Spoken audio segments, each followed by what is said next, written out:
नमस्कार, मैं हूं आपके साथ अंकिता पाल। बुलेटिन की शुरुआत करते हैं। मुख्यमंत्री पुष्कर सिंह धामी ने नए साल के अवसर पर नेताजी सुभाष चंद्र बोस आवासीय छात्रावास कोलागढ़ के भवन का लोकार्पण किया है और इस भवन का शिलान्यास पिछले साल सीएम पुष्कर सिंह धामी ने ही किया था। और साथ ही आपको बता दें कि 4,09,40,000 रुपए की लागत से ये भवन बनकर तैयार हुआ है और ये भवन 1 साल से कम समय से बनकर तैयार हुआ है। और आपको बता दें कि सीएम ने इस आवास पर इस छात्रावास के बच्चों को गणवेश पहनाए और साथ ही कंबल भी प्रदान किए हैं। सीएम ने आवासीय छात्रावास का अवलोकन भी किया और बच्चों को छात्रावास भी दी है और यहां पर सुविधाओं का जायजा लेने के लिए भी पहुंचे। सीएम ने कहा कि नए साल की शुरुआत में बच्चों के बीच में आकर उन्हें काफी अच्छा महसूस होता है और पिछले साल 2 जनवरी 2023 को इसी विद्यालय के परिसर से सीएम द्वारा राजकीय बालिका इंटर कॉलेज कोलागढ़ के मुख्य भवन एवं नेताजी सुभाष चंद्र बोस छात्रावास झड़ी पानी का लोकार्पण और नेताजी सुभाष चंद्र बोस छात्रावास कोलागढ़ का भी शिलान्यास किया गया था। सीएम ने कहा कि इस छात्रावास भवन का नाम नेताजी सुभाष चंद्र बोस के नाम पर पड़ा है और उनके जीवन से हमें ऊर्जा, परिश्रम और संकल्प से ही महान कार्य करने की सीख मिलती है।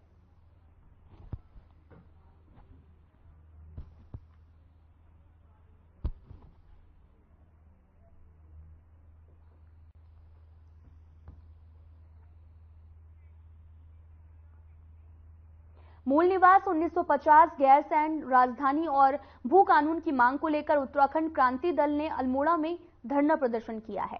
साथ ही आपको बताते चले कि यूकेडी कार्यकर्ताओं ने जोरदार नारेबाजी की और अपनी मांग भी उठाई। यूकेडी पदाधिकारी ने कांग्रेस बीजेपी को प्रदेश में जल, जंगल, जमीन की लूट का जिम्मेदार ठहराते हुए कांग्रेस बीजेपी को एक ही थाली का चट्टा बट्टा बताया है। आपको बता दें कि यूकेडी जिला अध्यक्ष ने कहा कि मूल निवास 1950 की मांग को पार्टी जोर जोर से उठा रही है।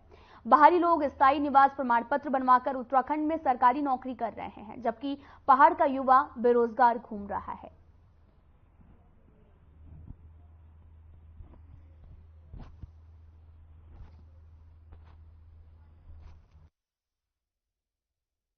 उत्तराखंड क्रांति दल पूरे प्रदेश में मूल निवास 1950 को लेकर अनशन कर रहा है, क्योंकि आज के दिन हमारा युवा बेरोजगार घूम रहा है और बाहर के लोग जो यहाँ पर आकर स्थायी निवास का अपना एक निवास प्रमाण पत्र बनाने के बाद सरकारी विभागों में रोजगार पा रहे हैं, जबकि हमारा युवा आज भी बेरोजगार है।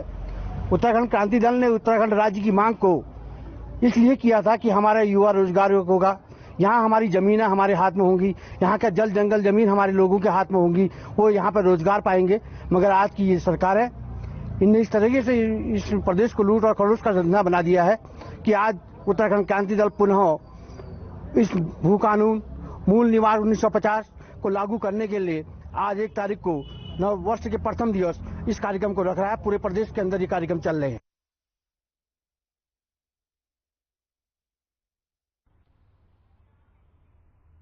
वहीं अल्मोड़ा में कई हिंदू संगठनों के तत्वाधान में बाजार पर भव्य अक्षत कलश यात्रा निकाली गई है, जिसमें लोकसभा सांसद अजय टम्टा सहित सैकड़ों की संख्या में महिलाएं, युवा और कई हिंदू संगठनों से जुड़े लोग भी शामिल हुए।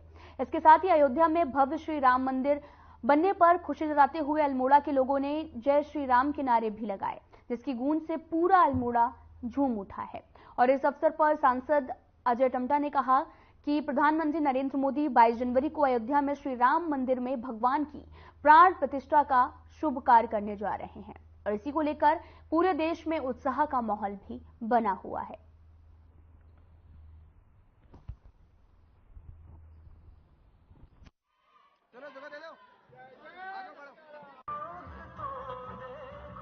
कि आप सबकी जानकारी में ही है, प्रभु राम का भव्य एवं दिव्य मंदिर वर्षों की महत्वाकांक्षाओं की आशाओं के पूरे हिंदू राष्ट्र भारतवर्ष के और पूरे हर एक राज्य गांव के अंदर एक उत्साह का वातावरण है और इसी प्रकार से पूजित अक्षत भी घर घर तक पहुंच रहे हैं। आज हवन और यज्ञ के बाद आज पूरे अल्मोड़ा नगर के अंदर माताओं ने, बहनों ने, बच्चों ने, युवाओं ने प्रभु राम के डोले के कार्यक्रम के साथ आज दिव्य भव्य यात्रा निकाली है और 22 तारीख को माननीय प्रधानमंत्री जी के मार्गदर्शन में प्रभु राम का अयोध्या में विराजमान होंगे और ये वर्षों वर्षों से जो लोगों का मन में था, भाव था, प्रभु राम का दिव्य और भव्य मंदिर बने, वो बनकर तैयार है। प्रभु राम विराजेंगे, सबके अंदर उत्साह का वातावरण है, पूरे भारत के अंदर उत्साह है।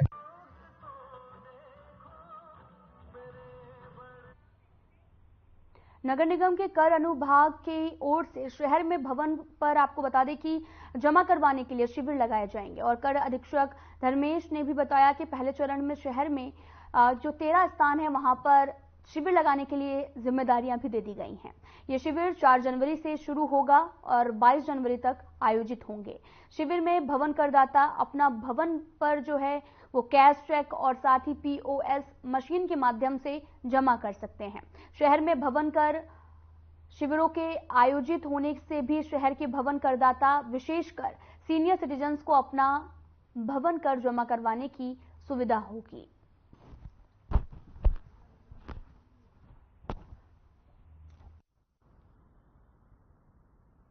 देखिए, विगत काफ़ी समय से ये जो भवन कर के शिविर है हम लोग आयोजित करते जा रहे हैं और कई लोगों की डिमांड थी कि ये हाउस टैक्स के कैंप जो है क्षेत्रवार लगाए जाएं, जिससे आम जनता को ये भवन कर जमा कराए जाने की सहूलियत और उनके निकटतम क्षेत्र में ही प्राप्त हो सके। इसके लिए हम लोगों ने 4 जनवरी से जो है कैंप आयोजित करने जा रहे हैं। तो जो प्रथम कैंप है हमारा वो टर्नर रोड पे लगने जा रहा है, जो कि 4 जनवरी को लगेगा और इसी क्रम में जो कैंप लगेगा, अगला कैंप DL रोड पे लगेगा और 13 तारीख को 13वां जो कैंप है हमारा 22 जनवरी को वो सहस्त्रधारा में लगने जा रहा है। अच्छा, तो अगर बिल्कुल जो भवन कर जमा कराए जाने की जो सुविधा हम लोग कैंपों में देने जा रहे हैं उसमें कैश तो जमा होगा ही होगा, साथ ही चेक से जमा कराए जाने की और आप POS मशीन के माध्यम से भी कैशलेस ट्रांजैक्शन मोड में भी अपना भवन कर जमा करा सकते हैं।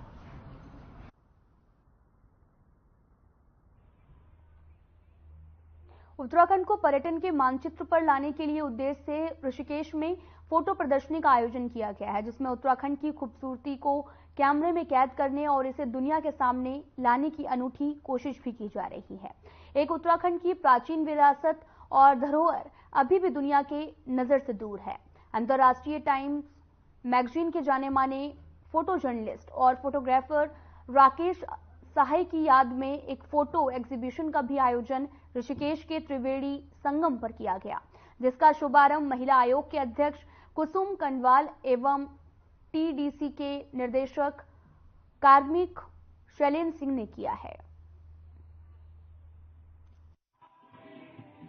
के लिए हमारे जितने भी इनिशिएटिव्स होते हैं सोशियो इकोनॉमिक, खासकर जो हमारे लोकल पॉपुलेशन को जो इफेक्ट करते हैं, जो उत्तराखंड करते हैं, वो हमारे सबसे महत्वपूर्ण है। क्योंकि जिस एरिया के अंदर हम काम कर रहे हैं, जहां हम उपस्थित हैं, हम उनके साथ चलकर उसकी प्रगति में रहेंगे, वही हमारी सबसे बड़ी उन्नति और तरक्की वही है। वो सिर्फ फाइनेंशियल नहीं है, वो हमारी ओवरऑल सोशियो इकोनॉमिक एनवायरनमेंट की पूरी उसी के साथ है। आज ये एग्जीबिशन लगी है, ये बहुत ही सुंदर उत्तराखंड की ओर से लगी है, लेकिन मैं देख रही हूँ इसमें पूरी दुनिया के फोटोग्राफ्स इसमें शामिल है और बहुत ही अच्छे तरह से ये फोटोग्राफ्स बनाए हैं। मैं बहुत बहुत शुभकामनाएं देती हूँ पूरी टीम को कि जिन्होंने ये एग्जीबिशन लगाई है। समय समय पर इस प्रकार की एग्जीबिशन लगनी चाहिए, सबको वास्तव में पूरी दुनिया एक साथ हो, सारी सबकी पेंटिंग्स एक साथ आ रही, बहुत अच्छी पेंटिंग्स यहाँ पे बनी हुई है। बहुत बहुत शुभकामनाएं हैं।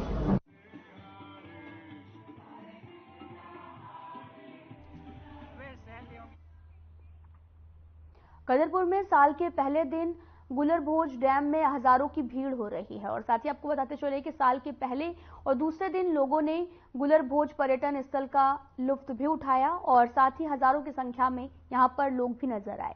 वहीं भीड़ इतनी थी कि कई सड़कों पर घंटों तक जाम लगा रहा। हालांकि बाहर से आए पर्यटकों के लिए उचित गाड़ी पार्किंग की व्यवस्था नहीं हो पाई, लेकिन फिर भी लोगों ने पर्यटन स्थल गुलरभोज में बोटिंग और साथ ही स्विमिंग का भी आनंद लिया है और दूर दराज से यहां पर आए लोगों ने कैंपिंग भी की। जगह जगह कैंप लगाकर अलाव जलाकर गोल घेरे में नृत्य का आनंद भी उठाया गया। साथ ही आपको बताते चले कि उत्तराखंड के सीएम ने गुलरभोज को पर्यटक स्थल घोषित किया है, जिसके बाद से पर्यटकों और स्थानीय लोगों का भीड़ हमेशा ही यहां पर लगी रहती है, जिससे स्थानीय लोगों को काफी रोजगार भी मिला है।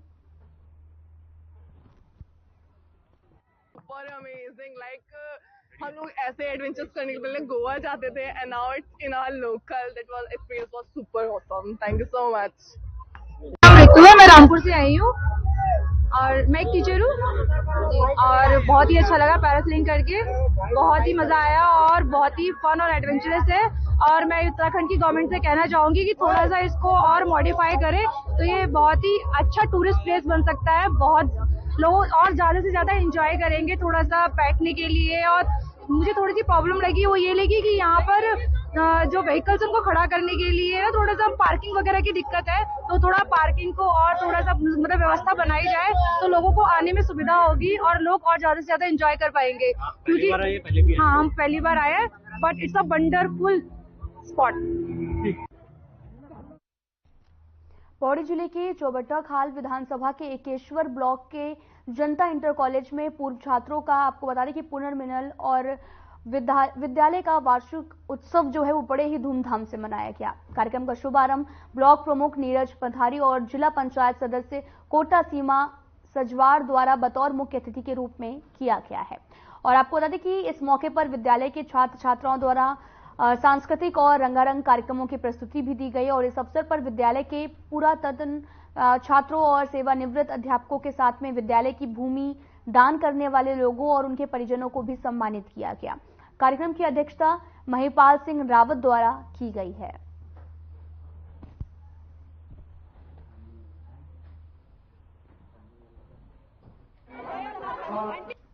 पूर्व छात्र हमारे बीच में बैठे हुए हैं। मेरा परम सौभाग्य है कि मैं मौंदाड़ी जनता कॉलेज में उपस्थित हुई। बच्चों का कार्यक्रम था, एनुअल डे था, तो उन्होंने इनवाइट किया था मुझे और बहुत अच्छा लगा।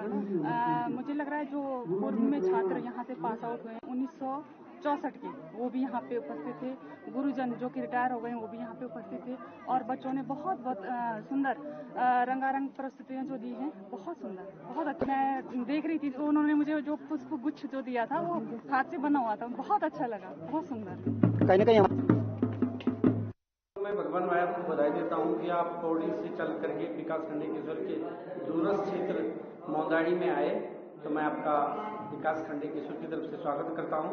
तो जैसे ये हमारा जनता इंटर कॉलेज मौंदाड़ी है, ये वर्ष 1964 में जूनियर स्कूल के रूप में स्थापित हुआ और यहाँ के लोगों ने बहुत सी जो है अपनी जमीन वगैरह दान दे करके और इस विद्यालय के भवन बनाने में बहुत प्रयास किया और प्रयास करने के बाद आज ये जो है इंटरमीडिएट कॉलेज बन चुका है। और इंटरमीडिएट बनने के बाद यहाँ पर एक बहुत भव्य और दिव्य कार्यक्रम।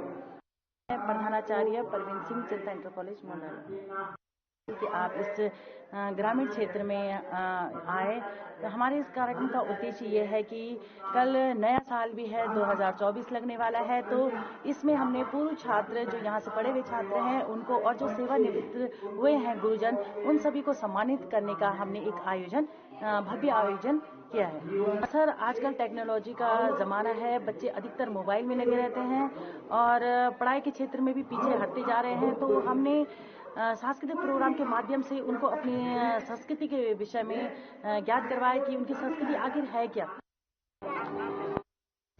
तो वहीं राजधानी देहरादून का दिलाराम चौक जो शहर के सबसे व्यस्त और सबसे ज्यादा आवाजाही वाला चौराहा भी है और यहां पर कुछ ही दिनों पहले सीएम पुष्कर सिंह धामी ने राष्ट्रीय ध्वज फहराया था।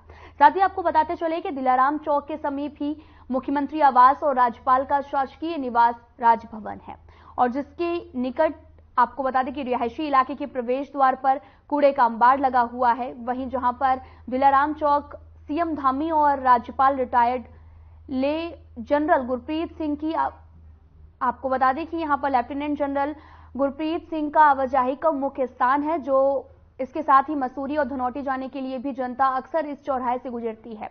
ऐसे में मुख्य मार्ग के पास में कूड़े का अंबार होना सरकार की लापरवाही को उजागर करता हुआ नजर आ रहा है।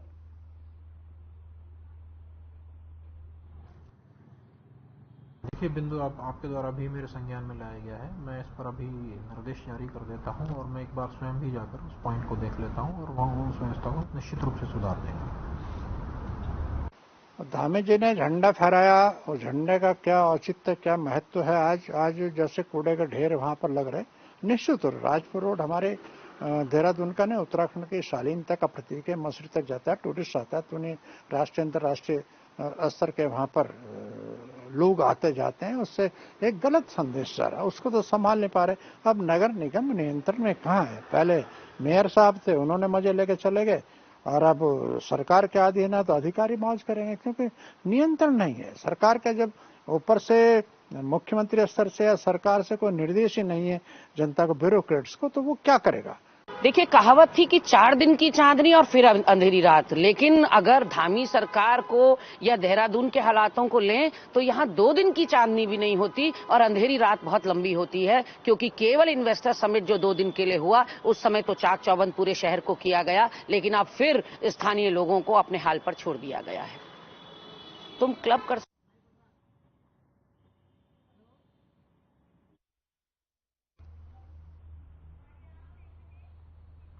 तो वहीं नए साल में नगर निगम के द्वारा शहर में कूड़ा उठान की व्यवस्था और भी मजबूत कर दी गई है। आपको बता दें कि नगर आयुक्त गौरव कुमार ने बताया कि अभी नगर निगम ने कूड़ा उठान का जिम्मा जो है वो 3 प्राइवेट कंपनियों को दे दिया है, और नए साल में नगर निगम खुद के 58 नए कूड़ा वाहन लाने का जो कार्य है वो कर रहा है। इसमें डोर टू डोर कूड़ा उठान की व्यवस्था को और भी मजबूत किया जाएगा।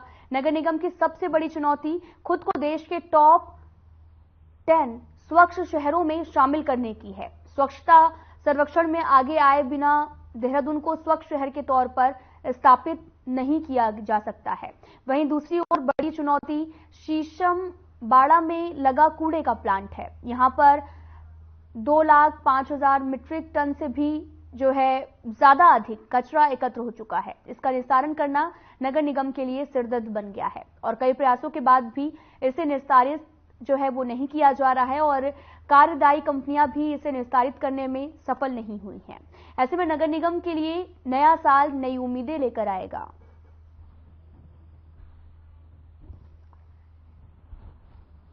कूड़ा डोर टू डोर सेग्रीगेशन के लिए, डोर टू डोर कलेक्शन के लिए 58 अतिरिक्त वाहनों की मांग नगर निगम के द्वारा शासन से की गई थी, जिस पर स्वीकृति उपरांत 58 वाहन नगर निगम को प्राप्त हो चुके हैं, जिसका शुभारंभ माननीय मुख्यमंत्री जी द्वारा प्रस्तावित है। 58 वाहनों की प्राप्ति के उपरांत इन वाहनों को जब वार्ड में पहुंचेंगे तो उससे कलेक्शन जो होगा वो बेटर होगा, जल्दी होगा, फ्रीक्वेंसी वाहनों की बढ़ेगी। इसके अतिरिक्त जो डस्टबिन फ्री सिटी बनाने का अभियान है, जिसमें से कुछ डस्टबिन हमारे द्वारा हटाए जा चुके हैं। आपको बता दें कि बाजपुर में ड्राइवरों ने नए हिट एंड रन कानून के विरोध में हड़ताल की है। हड़ताल के दौरान ड्राइवरों ने हाईवे जाम किया और दूसरे वाहन चालकों को चूड़ियां पहनाने की भी कोशिश की है। आपको बता दें कि नए परिवहन एक्ट के तहत अगर कोई दुर्घटना होती है तो उसकी सारी जिम्मेदारी ड्राइवर की होगी। ड्राइवरों का भी कहना है कि बिना गलती के भी जनता ड्राइवर को जिम्मेदार ठहराती है, और सड़क हादसों पर नियंत्रण के लिए केंद्र सरकार ने हिट एंड रन कानून में बदलाव किया है, और इस कानून के विरोध में ट्रांसपोर्टर्स और ट्रक ड्राइवर हड़ताल पर चले गए हैं, और कई राज्यों में बस ट्रक ड्राइवर हड़ताल पर हैं। हड़ताल के बाद टैंकर थम गए हैं और पेट्रोल डीजल की किल्लत हो गई है। उन्होंने मांग की कि केंद्रीय वहां पर 3 दिवसीय उनका ये धारणा है और सरकार को इस नियम में संशोधन करना चाहिए। अगर सरकार द्वारा जल्द ही निर्णय नहीं लिया गया तो सभी वाहनों के चालक पहिए थम जाएंगे और अनिश्चितकालीन धरने पर चले जाएंगे। ये जो काला कानून लाया गया है ये ड्राइवर के बिल्कुल खिलाफ है। ड्राइवर इसमें कोई भी ड्राइवर हो कभी किसी को मारना नहीं चाहता है, हर जगह बचाने की कोशिश करता है, कहीं भी हो ना। हमें इस बात ये सैलरी मिलती है 5,000 रुपए सैलरी मिलने वाले बंदा कहाँ से 7 लाख रुपए लाएगा ये बताओ। और दूसरी चीज सरकार ने आज तक हमारे लिए तो कभी कुछ नहीं सोचा, जबकि हमारे देश में 65% ट्रांसपोर्टेशन ड्राइवरों के जरिए होता है और हमारे लिए सरकार ने कोई स्कीम नहीं निकाली। भैया इनका कोई इंश्योरेंस दो लाइसेंस पे, या हमारे लाइसेंस पे कोई जैसे लाइसेंस बनाने जाते हैं 1000 गुड्स हमारा 3 साल का चल रहा है और लाइसेंस 5 साल के लिए हो रहा है और हमारे को उसमें 5-5 हजार रुपए देना पड़ता है। सर हम ये कहना चाहेंगे, इस टाइम हम खड़े हैं अपना पट्टी प्लांट और ये हमने स्टेयरिंग बंद मोर्चा चालू कर रखा है सर काले कानून के लिए। ये जो सरकार ने काले कानून वाला ये जो धब्बा ड्राइवरों पे छाप रखा है सब उसका मतलब आंदोलन कर रहे हैं और ड्राइवर कोई भी ना गाड़ी खाली कर रहा है ना लोड कर रहा है। 1500 ड्राइवर सब हमारे साथ खड़े हैं। किस प्रकार का काला कानून है? काला कानून है सर ये, अगर ड्राइवर कोई एक्सीडेंट कर देता है 10 साल की सजा, 7 लाख रुपया ड्राइवर भरेगा। और सर उसके बाद फिर कह रहे हैं अगर ड्राइवर एक्सीडेंट करता है तो ड्राइवर जिसका एक्सीडेंट होता है उसे उठा के अस्पताल लेके जाएगा। सर मैं ये कहना चाहता हूँ, हर सरकारों से आज तक किसी सरकार ने, कोई सी सरकार है आज तक किसी ने ड्राइवर के बारे में सोचा? ये बताइए, आज तक किसी भी सरकार ने ड्राइवर के बारे में सोचा? कैसे जिंदगी काट रहे हैं रोड पे, कैसी कंडीशन जी रहे लोग हैं, और ऊपर से नए कानून और घुसेड़ दिए ड्राइवर के लिए। आज तक ना ड्राइवर का इंश्योरेंस है, ना कोई बीमा, 24 घंटे ड्यूटी करता ड्राइवर। कितनी तनख्वाह मिलती है? किसी नेता, किसी कमबख्त ने आज तक पूछा? मात्र चौथे आके है यहाँ बहन तो कानून और लगा रखा सालों। कानून के खिलाफ हम ये 500 ड्राइवर हैं पर इसके लिए हड़ताल पर बैठे हुए हैं। तो कि जो है ये हमारे ये 7 साल की 7 लाख जुर्माना और ये 10 साल की सजा जो मिल रही है इसी के लिए, और ये कानून जो सरकार का नहीं चलेगा। और दूसरी बात ये है कि जो है सारे हमारे ड्राइवर भाई इसके खिलाफ है, मोर्चा लगाए हुए हैं इंडियन ऑयल पट्टिकला बोटलिंग प्लांट में रामपुर, और इसी के लिए हम सब धरने पे बैठे हैं। और जब तक ये कानून नहीं होगा लागू ड्राइवरों के हित में, और तब तक ये हम ऐसे ही धरने पे बैठे रहेंगे। हम अपनी लाइन में होते हैं, 4 लाइनें बना लेते हैं, जबरदस्ती घुसते हैं। कोई कांट हो जाता है बस ड्राइवर को नीचे उतार के मार दिया जाता है, घुसे मार दिए जाते हैं। गलती कोई ड्राइवर की नहीं होती। कहाँ तक हम बचाएंगे? 4 लाइनें ये देखा होगा, आपने भी देखा होगा, पुलिस भी देखती है, और सारे कांट पुलिस के सामने होते हैं। कोई मतलब हमारी सपोर्ट नहीं लेता है, उनकी लेता है कारों वालों की, क्योंकि कार वाले ज्यादा जाने होते हैं, हम अकेले होते हैं, और हम उसको अकेले आदमी कहाँ से ले जाएंगे? हमसे कांट मतलब बिना गलती के अकेले से हुआ, और वो 50 जाने हैं, हमारी उस समय आवाज भी नहीं निकलती है। बस ये इतना ही कहना चाहते हैं। नए ट्रैफिक कानून के विरोध में चालक परिचालक संघ की देशव्यापी हड़ताल है, और इसी को लेकर हरिद्वार में भी हड़ताल का खासा असर देखने को मिला है। इस दौरान ऑटो, टैक्सी और यहां पर भी प्राइवेट और सरकारी बसों के पहिए भी जाम कर दिए गए हैं, और नए साल पर हरिद्वार पहुंचे हजारों यात्रियों को भारी दिक्कतों का सामना करना पड़ा। साथ ही आपको बता दें कि दिन भर यात्रियों को बस स्टैंड और रेलवे स्टेशन पर घंटों इंतजार भी करना पड़ा। कोई सवारी न मिलने के कारण सड़कों पर यात्री पैदल ही आवाजाही करते हुए दिखाई दिए। यात्रियों ने हड़ताल को लेकर खासी नाराजगी भी जाहिर की है। परेशानी तो बहुत हो रही है। एक तो यहाँ के लोगों को ही पता नहीं था कि स्ट्राइक है। दूसरा बात, अगर स्ट्राइक करना था तो अनाउंसमेंट करवाना चाहिए था। जो हम यात्री लोग जो आए हैं, हमें भी पता चलना चाहिए था। यहाँ के लोकल्स को ही पता नहीं है, हम यात्री कैसे पता करवाएंगे? उसके बाद हमारा जो बुकिंग किया हुआ है मसूरी में, देहरादून से हमारा टिकट है, तो वो सारा तो कैंसिल हो गया। उसके बाद हम यहाँ बीच रास्ते में फंसे हुए हैं। लगेज लेके होटल से निकल गए कि अब जाएंगे मसूरी घूमने, फर्स्ट न्यू ईयर है, तो आज तो ऐसा फिर बहुत ज्यादा दिक्कत हो रही है। ऐसे तो नहीं करना चाहिए था, वो भी 1 जनवरी है, न्यू ईयर है, ऐसे नहीं करना चाहिए था, बहुत गलत है। पीछे जो सेंट्रल गवर्नमेंट ने नियम बनाया है, एक्सीडेंट होने पर 10 साल की सजा और 5 लाख रुपए जो जुर्माना है एक्सीडेंटल में, वो ठीक नहीं है। उस पर पुनः विचार होना चाहिए, वो जनहित में नहीं है। अगर वो ऐसा ही होगा आने वाले भविष्य में, ना तो हमारे पास कोई ड्राइवर रहेगा और ना कोई भी जनता जो व्हीकल चलाती है या बच्चे जो भी हैं वो असुरक्षित हैं। अगर 10 साल का प्रावधान, 150 करोड़ की जनता भारत की, एक्सीडेंट रोज होते हैं, कितने व्यक्तियों को जेल हो सकती है और कितने व्यक्तियों के घर बर्बाद हो जाएंगे। इसमें सरकार को पुनः ये सोचना चाहिए। ठीक है, तो जनहित में अगर कानून बनाया है तो इसमें भी जनहित नहीं हो रहा है, इस पे पुनः विचार होना चाहिए, इसलिए हमारी हड़ताल है। बहुत तरीके से आज 1 जनवरी आदमी यहाँ से निकलता है, यहाँ पे अननेसेसरी स्ट्राइक होकर रखा है, यहाँ से कहाँ जाए कुछ समझ नहीं आ रहा है। अगर ट्रेन रहेगा तो उसका ट्रेन भी मिस होगा। यहाँ के लोगों को सेंस नहीं है, अननेसेसरी स्ट्राइक करके रखा है। नॉट इवन एक व्हीकल भी नहीं चल रहा है। तो हम लोगों को तो काफ़ी परेशानी है। बुकिंग की हुई है होटल्स की मसूरी में या फिर देहरादून की, वहाँ तो जा ही नहीं पाएंगे। चल के जाएंगे कि इतना लगेज लेके, बताइए। हिट एंड रन केस को लेकर केंद्र ने जो नया कानून पास किया है उसका विरोध तेज हो गया है, और नए साल के मौके पर ऋषिकेश में ज्यादातर सार्वजनिक परिवहन संस्थाओं से जुड़े ड्राइवर ने हड़ताल कर नए कानून को काला कानून बताते हुए विरोध किया। इसके साथ ही ड्राइवरों ने केंद्र सरकार के खिलाफ नारेबाजी करते हुए प्रदर्शन किया। ड्राइवरों ने केंद्र सरकार के इस कानून को वापस लेने की मांग की है और मांग पूरी नहीं होने पर ड्राइवरों ने उग्र आंदोलन करने पर चेतावनी भी केंद्र सरकार को दी है। साथ ही आपको बताते चले कि नए साल के मौके पर हड़ताल होने से स्थानीय लोग और पर्यटक परेशान होते हुए दिखाई दिए। चोरी छिपे जो भी टेम्पो, ई रिक्शा और ऑटो चलते हुए दिखाई दिए, ड्राइवरों ने उनको भी चलाने से रोक दिया है।